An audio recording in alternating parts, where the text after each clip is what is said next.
KCR family jail పోవడం 100% ఖాయం.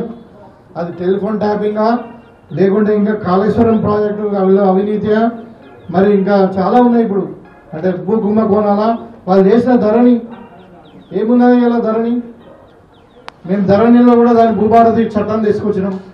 ఇవాళ అన్ని ప్రాబ్లమ్స్ సాల్వ్ కాకపోతున్నాయి. త్వరలో ఒక 3 నెలలు రైతులకు సంబంధించిన రిపోర్ట్స్ వస్తున్నాక వెళ్తారు. ఎందుకు వెళ్ళారు? చట్టంలో ఎవరిని వదలదు కదా. మేము చట్ట ప్రకారం పోతున్నాము. ఎందుకంటే వాళ్ళు చేసినటువంటి అవినీతులు అలాంటివి ఒక్కదాంట్లో కావాలని చెప్తున్నాం కదా. చేపలలో స్కామే, గొర్రెలలో స్కామే, భూములలో స్కామే, ధరణిలో స్కామే, కాళేశ్వరంలో స్కామే.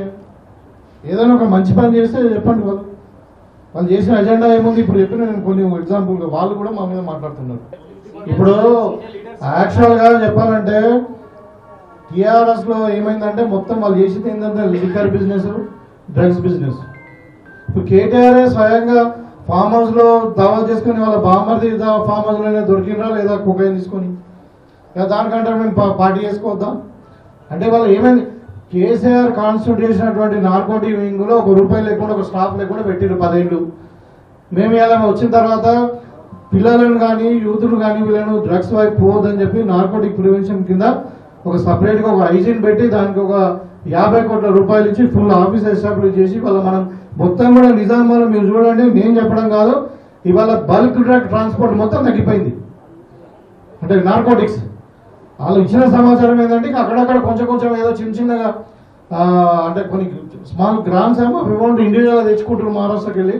దాన్ని కూడా మేము సోర్స్ పాయింట్ అవుట్ చేస్తున్నాము. వాళ్ళని కట్టెలు చేస్తున్నాం మహారాష్ట్ర పోలీసులని వాళ్ళు చెప్తున్నారు. కానీ ఎక్కడ కూడా శాంతి భద్రతలు ఎక్కడ కూడా ఇది కాలేదు. ఇంకా ప్రశాంతంగా ఉంది. అసలు మొత్తం మట్కా నార్కోటిక్స్ కానీ ఇంకా జూదం అన్ని కూడా బంద్ అయిపోయినాయి మొత్తం. ఇవాళ కొత్తగా లిక్కర్ రాని ఉంది కదా. మొన్న జైలుకు వచ్చినటువంటి కవిత ఇవాళ మాట్లాడుతుంది బీసీల గురించి. మేము అడుగుతా ఉన్నాం, 10 సంవత్సరాలు మీరే అధికారంలో ఉన్నారు, మరి ఎక్కడైనా మీరు బీసీలకు రిజర్వేషన్ ఎంత ఇచ్చారు? వీళ్ళు రాకన్నా ముందు రాజశేఖర రెడ్డి గారి గవర్నమెంట్ లో 32% బీసీ రిజర్వేషన్ ఇచ్చారు. మనం వీళ్ళు వచ్చినాక 27% తగ్గించారు. 10 ఏళ్ళు బీసీలను మర్చిపోయి ఒక్కలో ఇద్దరు క్యాబినెట్ లో పోస్టు లేని పరిస్థితుల్లో మహిళలకైతే అసలు 5 సంవత్సరాలు ఒక క్యాబినెట్ లో పోస్టే లేదు.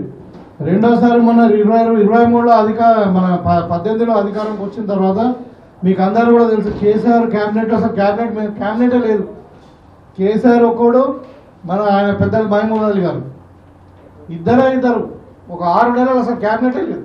వాళ్ళు ఇవాళ కాంగ్రెస్ పార్టీ మీద మాట్లాడుతున్నారు అంటే దయ్యాలు వేదాలు వదిలేసినట్టే ఉంది. బీసీ కులగణన చేసినాం, తప్పకుండా కోర్టు పరిమితులు అడ్డంకులు ఏమి లేకపోతే మేము చెప్పిన కాడికి 42% రిజర్వేషన్ ఇచ్చి తీరుతాం.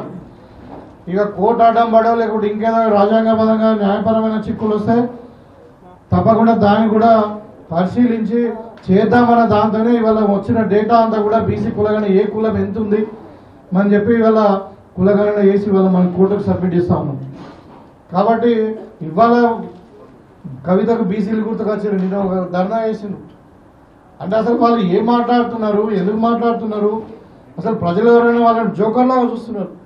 ఇక కేసీఆర్ మాట్లాడుతున్నాడు, ఆయన ఫామ్ హౌస్ లో ఉండి మొత్తం కుట్రలు ప్రభుత్వాన్ని ఎట్లా కూలగొట్టాలా, ఎమ్మెల్యేని ఎట్లా కొనాలా అంటే ఇప్పుడు వాళ్ళ దగ్గర డబ్బులు బాగున్నాయి. కాళేశ్వరం కట్టిరు. మొన్నటిదాకానేమో కాళేశ్వరం పేరు మీద టూరిజం పేరు మీద బస్సులను దింపింది. ఇవాళ కూలిపోగానే మేము కాదంటున్నాం.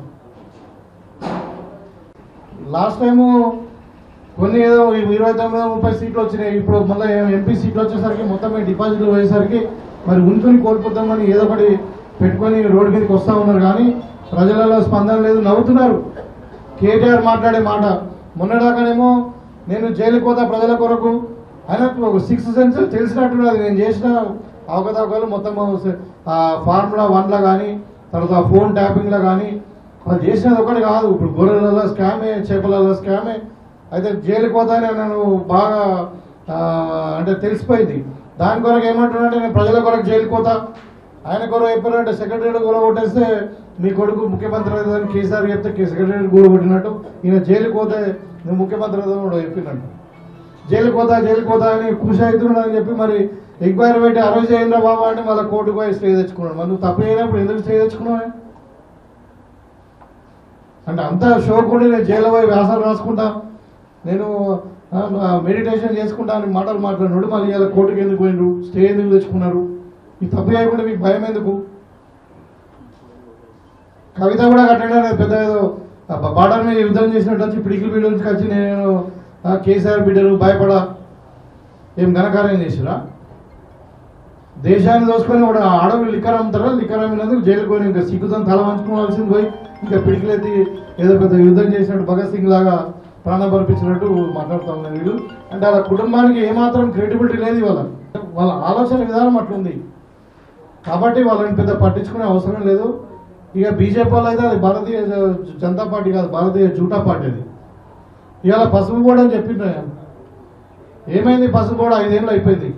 స్వయాన ప్రధానమంత్రి గారు వచ్చి నిజామాబాద్లో చెప్పారు. ఆ రోజు మేము అడిగినా మీరు ఎక్కడ పెడతారు, నిజామాబాద్లో పెడతారా, ఎక్కడ పెడతారు, కోయంబత్తూరులో పెడతారా లేకుంటే ఇంకెక్కడ పెడతారంటే లేదు నిజామాబాద్లో పెడతామన్నారు. మరి ఎన్నికలే 6 నెలలు అయిపోయింది. ఏమన్నా ఒక పేపర్ అయినా కదిలిందా? చెప్పింది 5 ఏళ్ళ 6 ఏళ్ల కింద.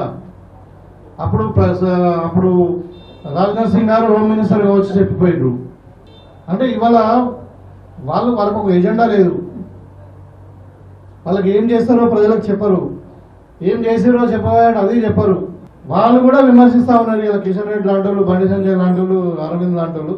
నేను అడుగుతా ఉన్న బీజేపీ రాష్ట్రాలు 15 రాష్ట్రాలు ఉన్నాయి, పాలిత రాష్ట్రాలు. ఎక్కడైనా మీరు రైతులకు రుణమాఫీ చేసిండ్రా? ఎక్కడైనా మీరు రైతులకు 500 రూపాయలు బోనస్ ఇవ్వాలా పండించిన పంటకని చెప్పి మీరు ఆలోచన చేసిండ్రా? ఎక్కడైనా కూలీ అంటే వ్యవసాయం లేని కూలీలకు మరి 12,000 మేము ఇస్తా ఉన్నాం కదా, మీరు ఆలోచన చేసిండ్రా? ఎక్కడైనా అడుగుతా ఉన్నా. పోనీ అధికారం మీదే ఉండే తెలంగాణకు వస్తారు, కేసీఆర్ అత్యంత అవినీతి పరుడు అని చెప్పిపోతారు. ఎవరు చెప్తారు? ప్రధానమంత్రి చెప్తారు, అప్పుడు హోంమంత్రి గారు చెప్తారు. మరి మీరే అధికారం ఉంది కదా, మరి మీరే ఏజెన్సీస్ అని మీ దగ్గర ఉన్నాయి. మరి కేసీఆర్ మీద కుటుంబం మీద ఎందుకు మీరు చర్యలు తీసుకులేదు? అధికారం ఉంది మీరేగా. స్వయం ప్రధానమంత్రి వచ్చి చెప్పినాక పబ్లిక్ మీటింగ్లో మరి ఇంకా దానికి ఏం సాంటిటీ ఉంది? అంటే బీజేపీ అంటేనే భారతీయ జూటా పార్టీ. వాళ్ళకి ఎంతకు మతాలను రెచ్చగొట్టుడు, ఓట్లు దండుకుడు తప్పితే ప్రజలకి చేద్దాము.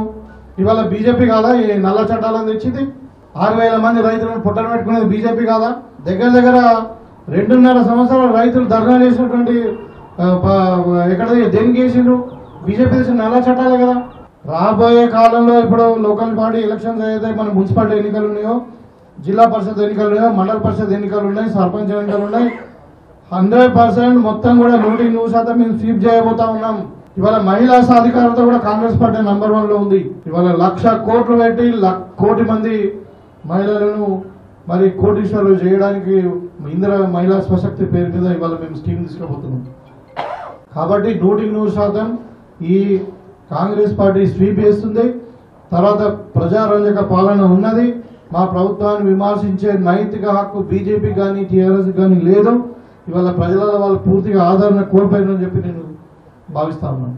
ముఖ్యంగా టీఆర్ఎస్ వాళ్ళు ఇవాళ కొత్తగా మాట్లాడుతూ ఉన్నారు, కాంగ్రెస్ వాళ్ళు మాట తప్పిరని. మేము అడుగుతా ఉన్నాం, మీరు 10 సంవత్సరాల కింద 2018లో కానీ 2023లో కానీ మీరు చెప్పినటువంటి మేనిఫెస్టోని ముందుకు పెట్టుకుందాం రండి. మీరు డబుల్ బెడ్రూమ్ ఇల్లు చెప్పారు, ఎవరికైనా ఇచ్చిరా? 3 ఎకరాల పొలం అన్నారు, ఏ దళితునికన్నా వచ్చిందా? మరి పిల్లలకు ఉద్యోగాలు అన్నారు, ఎన్ని ఉద్యోగాలు ఇచ్చారు మీరు? అసలు మొత్తం ప్రజలను మోసం చేసి మొత్తం అవినీతిమయంగా తెలంగాణను దోసుకొని ఫామ్ హౌస్లు కట్టున్నటువంటి మీరు ఇవాళ కేసీఆర్ కుటుంబము కాంగ్రెస్ మీద మాట్లాడడం అన్నది చాలా, అంటే వాళ్ళకి మాట్లాడే హక్కు లేదు, సిగ్గు లేకుండా మాట్లాడుతూ ఉన్నారు. ఇవాళ బీసీ రిజర్వేషన్ గురించి జనాభా ప్రాతిపదికన రాహుల్ గాంధీ గారి ఆలోచన మేరకు మనం జనాభాలో మనం ఎంతనో మనకంతా అనే ఉద్దేశంతో బీసీ కులగణన చేసినాం. అది ఎంత 21,000 కోట్లు ప్రజాధనం దుర్వినియోగం అయిపోయి వ్యవసాయేతర భూములకు వాళ్ళు రైతు బంధు ఇచ్చింది. సో దాని కొరకు కమిటీ వేసి ఇలా కమిటీ వచ్చిన తర్వాత కమిటీ యొక్క సూచనల మేరకు నిన్న క్యాబినెట్లో ముఖ్యమంత్రి గారి ఆధ్వర్యంలో జరిగినటువంటి తెలంగాణ రాష్ట్ర క్యాబినెట్లో ఒక నిర్ణయం తీసుకునే ఏంటంటే రైతు భరోసా మేము ఆ రోజు ఏదైతే ఎన్నికలలో చెప్పినామో ఈ రైతు భరోసాను అందరి రైతులకు షరతులు లేకుండా ఎన్ని ఎకరాలన్నా ఉండని పంట పండించే రైతుకు మేము రైతు భరోసా 12,000 కాడికి సంవత్సరం కాడికి ఇస్తామని చెప్పి నిర్ణయం తీసుకున్నాం అన్నది ఇది ఒక చరిత్ర. లేకుంటే ఏ వ్యవసాయం చేసినా కానీ ఎన్ని ఎకరాలకైనా కానీ వ్యవసాయ భూమికి మేము రైతు భరోసా సంవత్సరానికి 12,000 ఇస్తామని చెప్పి ప్రభుత్వం నిర్ణయించడం అనేది చాలా ఒక హిస్టారికల్ ఈవెంట్ ఇది.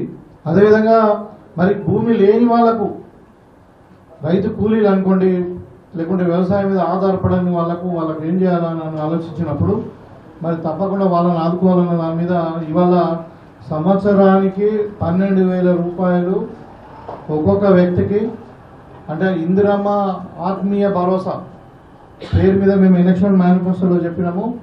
ప్రతి వ్యక్తికి 12,000 రూపాయలు, అంటే నెలకు 1,000 రూపాయలు, సంవత్సరానికి 12,000 రూపాయలు చొప్పున దగ్గరగా తెలంగాణలో 12 నుండి 15 లక్షల మంది జాబ్ కార్డ్ హోల్డర్స్ ఎవరైతే ఉన్నారో నరేగాలో వాళ్ళందరూ కూడా 12,000 రూపాయలు ఇవ్వడానికి ప్రభుత్వం నిర్ణయించింది.